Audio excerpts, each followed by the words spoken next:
What is going on, everybody? I am Rob Westerman, the third of GBP Daily, and thank you for tuning in to the Rob Westerman Show. You can find me all over the social sphere at GBP Daily. Shoot is available to talk Packers anytime, any day.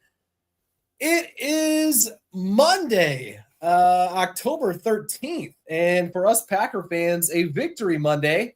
We took down the Bengals 27-18, a game that was sort of a little bit stale in my opinion, but we have a lot to go over. So some injury updates here to start. 3 Packers dropped out of the game yesterday. Lucas Van Ness, Dontavian Wicks, and Javon Bullard. Lucas Van Ness suffered a foot injury and did not return to the game. He didn't play at all in the second half, and Coach talked about that today a little bit, said he did avoid a serious injury. So that's some good news there. He did also say that he was not sure how long that he would be out, so something to monitor for sure this week. Dontavian Wicks left the game with an ankle injury in the first half, and he did come back in the second half, played only 1 snap, and that was it. So good news that he was able to come back a little bit. Not so good news that he left when it was all said and done. So another guy we'll have to wait for some updates on this week. And, yeah, we'll see how that goes. Malik Heath stepped in his place, did fine. He did good in the blocking game and didn't see any target or didn't have any catches, but he had a lot more snaps than he's used to, clearly. And Javon Bullard left the game to be evaluated with a concussion, and he did not return. However, he thankfully did not end up having one, so he will not be starting the week in the concussion protocol. So overall, considering all things considered, some good news, I would say, maybe besides Lucas Van Ness. But as I said, more updates to come this week as I see them. Some good news out of the Zach Tom and Aaron Banks camp yesterday. First off, they finished the game in its entirety. They played the entire game, which has not been the case basically the entire season for both of those guys. Zach Tom did say that he was in so much pain that he blacked out in the second half. So I'm not sure what the right course of action would be to monitor Tom, but I would say in my non-expert opinion, I think it'd probably be best if he was not blacking out during the game due to how bad his injury hurts. That's just me. So we'll see what they do with him this week. I'm sure he'll be limited during practice all week, and then I'm sure he'll give it a go on Sunday again. Hopefully it's not as bad as it was yesterday, pain-wise. So Aaron Banks finished the game as well. So there was no comments made as far as how he was feeling after the game, but he finished the game, and you'd love to see that. So let's talk about the game itself, shall we? 27-18 was the final.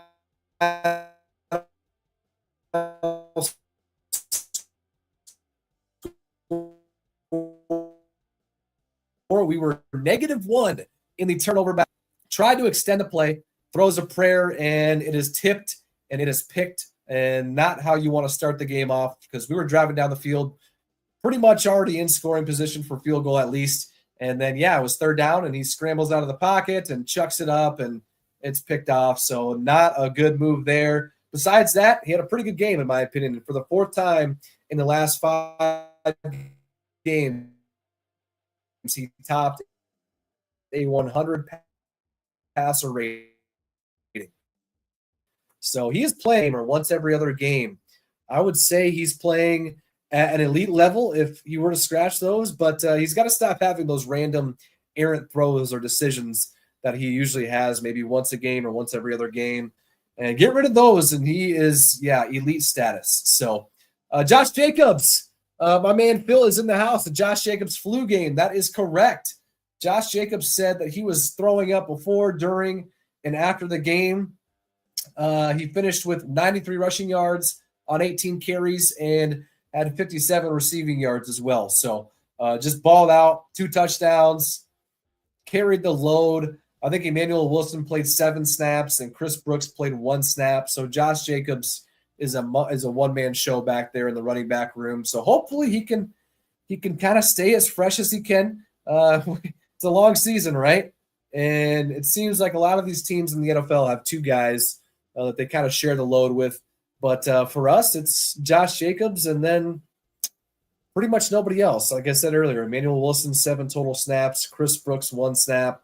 If Marshawn Lloyd was healthy, which he hasn't been since we drafted him, maybe that snap share would look a little different. But he's not healthy. So still out with the hamstring injury that he injured on August 26th.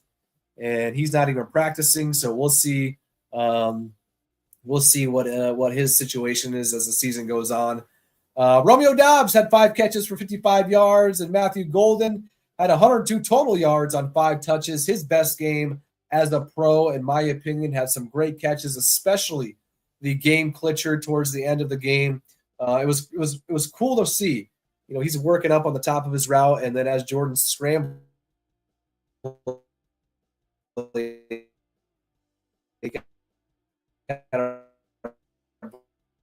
breaks that off. Big time play from Matthew Golden. A big game yesterday, 102 total yards on 5 touches. Jordan Morgan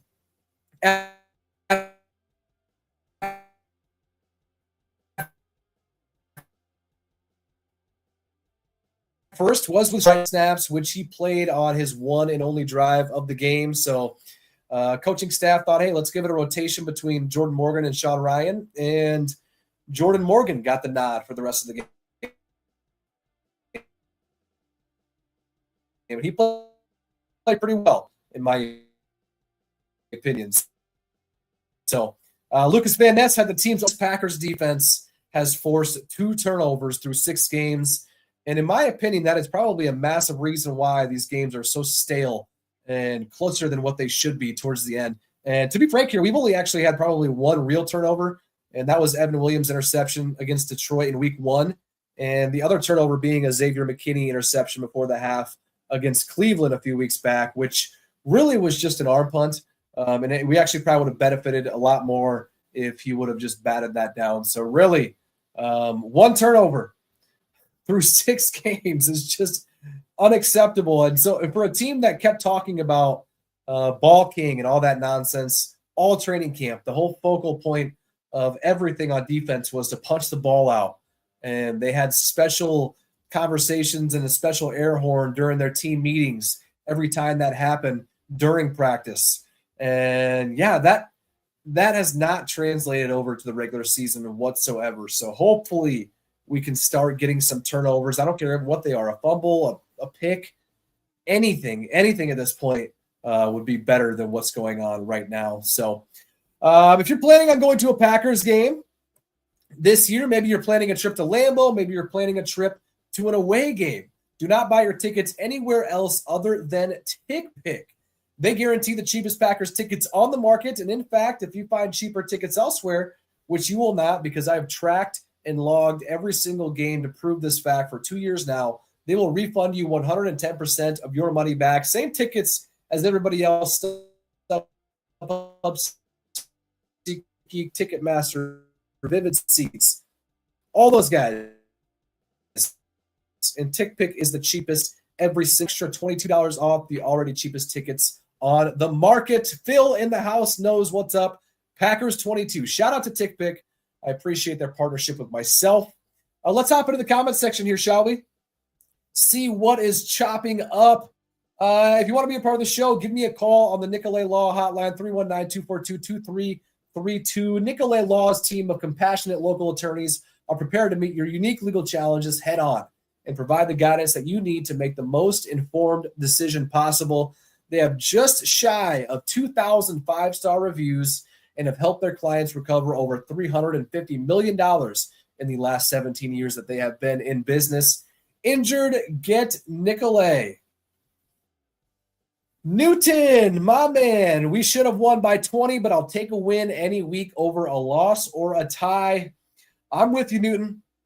Was it frustrating not putting them away when we probably should have? Of course. But it's always better, as you know, to learn what we need to fix after a win rather than a loss.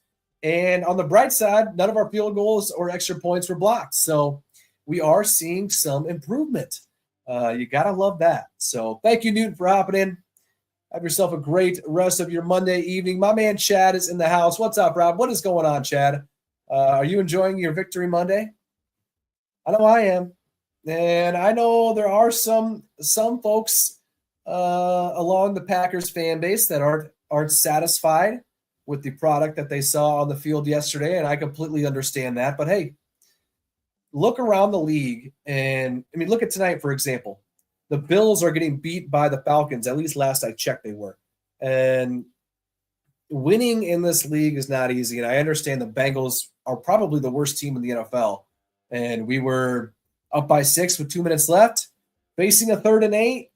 If we didn't get that, they'd had the ball, and who knows what would have happened. But that's not what happened, and we came away with the win. So I understand the frustration from some Packers fans about not scoring enough points, not forcing any turnovers, letting them go down the field. You know, the 10-play drive yesterday that took forever, that ended in a touchdown. That was frustrating to watch. You know, don't get me wrong, I'm with you. But a win is a win, and I'll take it. So, Riley, shout out to the new Packers kicker stepping in. Yes, Riley. Lucas Havrasik stepped in and showed out yesterday. Went for 2 for 2 on his field goals and 2 for 2 on his extra points. He was with the team for about 24 hours and, came through in the clutch, especially to put us up by 2 scores late in the fourth quarter, making his second field goal of the night. I do expect McManus to probably be back this next weekend against the Cardinals, considering that he was questionable yesterday. But for sure, for the time being, big props to Lucas Havrasik. He actually was given the game ball yesterday after the win. So good for Lucas. I'm glad he came in. Glad he balled out for us and made all of his kicks, made all of his extra points, did well on kickoff. He was talking about before or after the game that he was applying for substitute teaching jobs last week, and then tried out for the Packers on Friday, I believe. And then, they signed him Saturday night. So pretty cool story, and glad to see him pull through in the clutch for us. That game was too close. Still a lot of room for growth. No doubt about it, Riley, or no doubt about it, Bryce. Just think, it was 3rd and 8 when Jordan Love hit Matthew Golden late in the fourth quarter yesterday for the first down, and pretty much that was the dagger. But failed 3rd down conversion away from giving them the ball back, and only up by 6 with about 2 minutes left. It just, you can't let it get to that point against a team like the Bengals. Pretty inexcusable, obviously. Ethan, Bengals had me on suicide watch, but we got the win, right? We got the win. It was a stale game. It was a non-exciting game. Tucker Kraft's touchdown was awesome. Josh Jacobs, no huge plays, no turnovers. And Joe Flacco and the Bengals marching down the field in that second half. Yeah, I might have been on suicide watch a little bit as well, Ethan. But thankfully, Jordan Love and Matthew Golden came through on that 3rd down, because who knows what would have happened. I think we all probably would not have been surprised if they would have got the ball back and marched right down the field.